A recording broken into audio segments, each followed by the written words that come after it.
There are certain scenarios in which you'd want to store some data in the browser itself.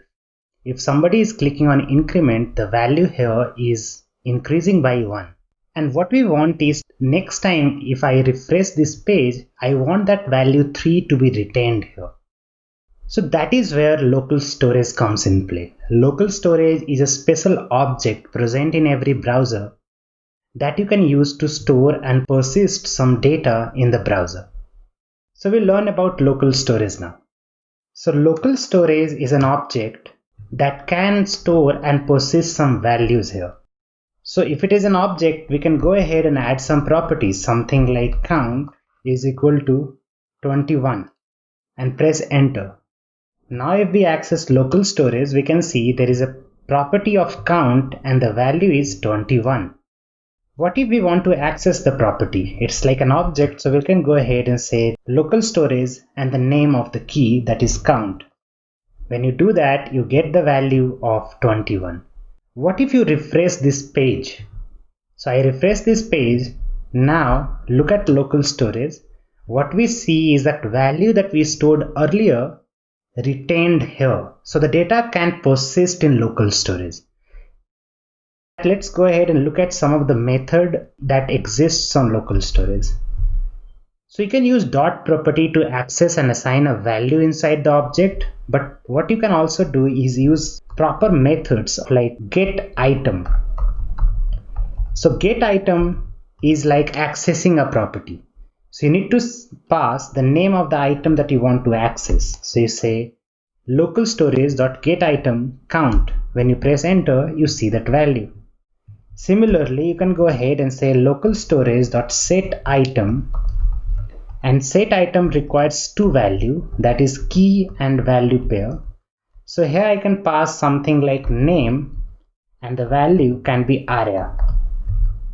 And when we press enter, we can see in local storage we have two properties, one of name, another is count. Name has a value of ARIA and count has a value of 21.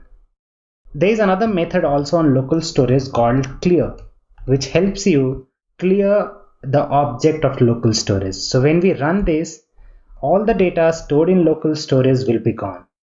So we learned about local storage and some of the methods like get item, set item and clear.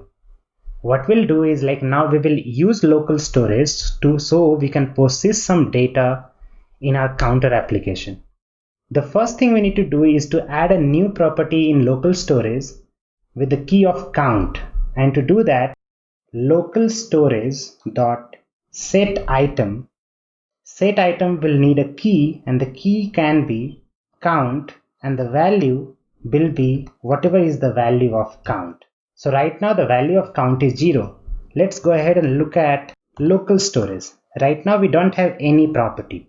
Refresh this page, the application will load again, this code will execute and we will be able to add a new property into our local storage with a value of 0. There are only three places where data is changing when you are clicking on increment or decrement or reset. So what I want to do is update this value by pasting it here, here and here. Now let's go ahead and refresh this page, look at local storage, we can see the value is 0, click on increment, you can see the value is 1. Similarly, keep clicking on increment, now the value is 10 and we'll go ahead look at our local storage, the value is 10, click on reset, the value becomes 0. Similarly, let's put the value to 6 and we need a way in which we can persist this data. Let's refresh this app. But it's not able to persist the data because we have not programmed it yet.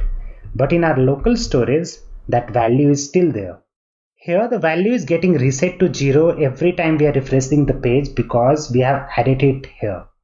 We don't have to add it here, we just have to delete it from here. Now I click on increment and look at local storage. The value is 8, refresh this page. Again look at local storage, we can see the value is 8 right now.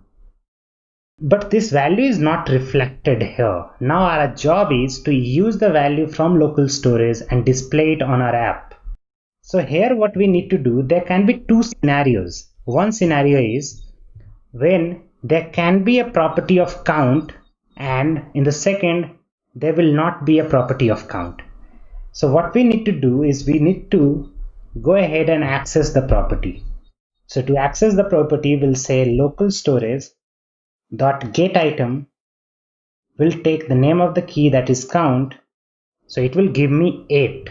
So if that value exists, take that value. Otherwise, when that value doesn't exist, then you need to fall back on 0. So that's why we are using OR operator. So if this is not truthy, go on to this one. Now let's refresh this page and see the value is 8. When we click on increment, what is happening is the next value is concatenating, because local storage always returns a string kind of data. When we look at type of local storage.get item and we'll pass count, we'll see it will return a string. So to fix it, we can just go ahead and say number. Now let's look at local storage and we'll see it as 81.